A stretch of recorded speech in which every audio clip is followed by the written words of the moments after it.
We're looking at Rule 411 today. Don't forget to like and subscribe if you like the content that you see here today. It is Texas Rule of Evidence 411, liability insurance. Rule 411 is mostly used in civil cases, and it says that evidence that a person was or was not insured against liability is not admissible to prove whether the person acted negligently or otherwise wrongfully, but you can admit it for other purposes, mostly bias or prejudice of other witnesses.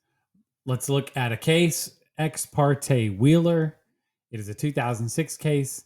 And in Ex parte Wheeler, it is a criminal case. And the prosecutor asked a defense expert about the results of an insurance investigation involving a crash and criminally negligent homicide. The prosecutor asked specifically, "Are you aware that her insurance carrier found her at fault?" Well, the defense attorney objected under Rule 411, and the court ruled that it did not violate Rule 411 because it wasn't trying to show that she was insured.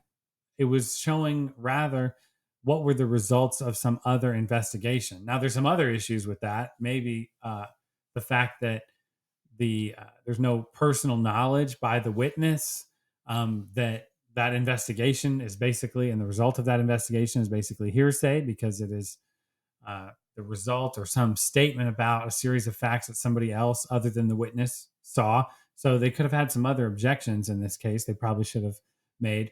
But one way or another, the judge did grant a mistrial, but they found that the mistrial was not granted because of this incident with the prosecutor. It was just, I think, manifest necessity. But basically, it meant that they could go back and try the case again. And I believe this one worked out when it was back from appeal. And that's all we got on Rule 411. It is not super applicable in the criminal context, but for all the insurance and plaintiff's lawyers out there, they know plaintiff lawyer, you can't ask about insurance. That's a guaranteed mistrial. So that's what Rule 411 says.